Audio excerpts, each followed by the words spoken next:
एक चड्ढा पेशे से डॉक्टर हैं। वे किसी जरूरी काम से कहीं बाहर गए थे। कल रात ही घर लौटे हैं। सुबह उठकर अपने बगीचे में टहलने जाते हैं। आवाज लगाते हुए, पद्मा, ये बगीचे के सारे पौधे कितना मुरझा रहे हैं। क्या माली काका आजकल छुट्टी पर हैं? पद्मा, हाँ, मैंने उनकी छुट्टी कर दी है। छुट्टी कर दी? भला क्यों? मैंने आपको बताया नहीं, उन्हें छूत की बीमारी हो रही थी। घर में किसी और को न हो जाए, इसीलिए मैंने उन्हें काम से हटा दिया। अभी पिछले सप्ताह ही तो मैंने उन्हें देखा था। मुझे तो वे भले चंगे लग रहे थे। यह बीमारी बाहर से नहीं दिखाई देती।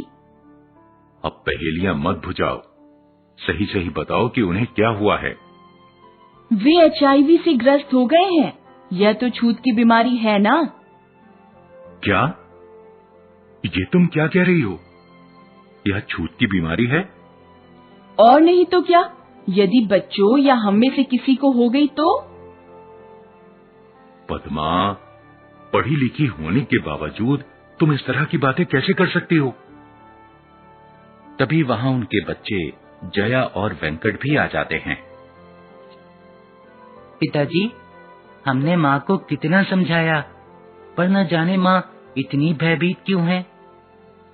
जया, हाँ पिताजी, मैंने तो माँ को याद भी दिलाया था कि शबाना आजमी कितनी बार टीवी पर कहती है कि यह छूने से नहीं फैलता, पर माँ ना जाने किस अंधविश्वास में फंसी पड़ी है।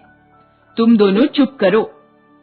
बच्चों, यह अंधविश्वास नहीं, बल्कि सही जानकारी का अभाव है।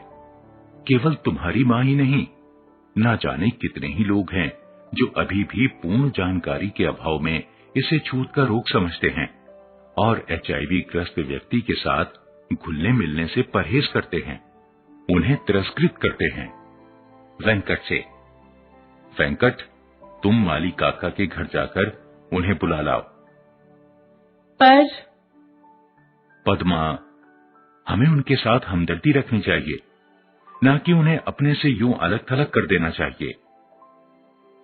वेंकट माली काका को बुलाकर ले आता है। साहब, ना जाने कहां से यह विपदा। चिंता ना करें काका, सब ठीक हो जाएगा। पहले आप मुझे यह बताइए कि आपको कैसे पता चला कि आप HIV से ग्रस्त हैं? साहब, कई दिनों से शरीर में कमजोरी लग रही थी। बदन भी हर समय टूटा टूटा रहता था। मैं अस्पताल दिखाने चला गया। वहीं डॉक्टर बाबू ने खून की जांच करवाई तो पता चला कि मेरे खून में ये कुछ मिला है। मैं तो जानता तक नहीं कि ये क्या बला है।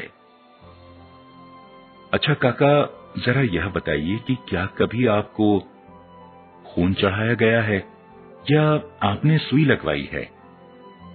हाँ, आपको याद होगा साहब, 3 महीने पहले जब मैं गांव गया था तो एक गाड़ी से दुर्घटनाग्रस्त हो गया था और मेरा काफी खून बह गया था।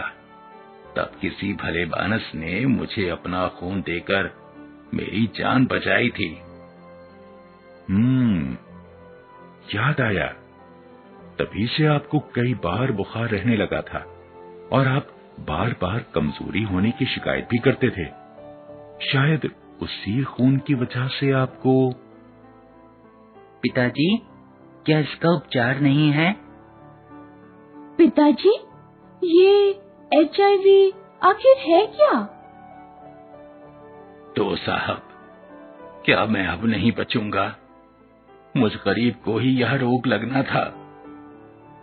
घबराइए नहीं काका, यह एक भयानक बीमारी है और यह किसी को भी हो सकती है। मैं आपको इसके बारे में बताता हूं। बच्चों, तुम भी ध्यान से सुनो।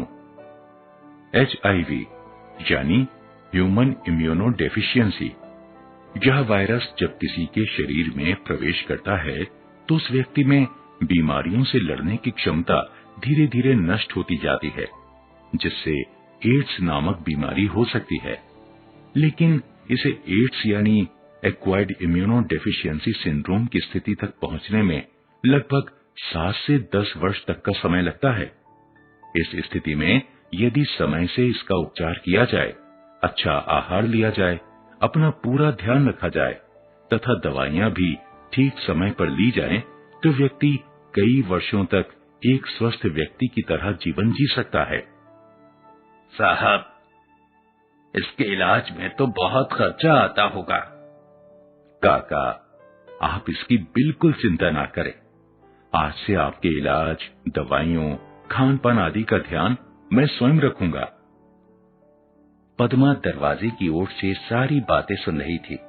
उसे अपनी अज्ञानता और गलत व्यवहार का बोध हो चुका था। उसकी आंखें भर आई थीं। वह काका के पास जाती है। मुझे क्षमा कर दीजिए काका, मुझे अपनी भूल का एहसास हो गया है। डॉक्टर साहब ही नहीं, अब से मैं भी आपका पूरा ध्यान रखूंगी और आज से आप हमारे ही साथ रहेंगे। बच्चे भी खुशी प्रकट करते हैं। काका की आंखों में आंसू भर जाते हैं, पर ये आंसू बीमारी के कारण नहीं, बल्कि उस प्रेम के कारण थे जो आज उन्होंने पाया था।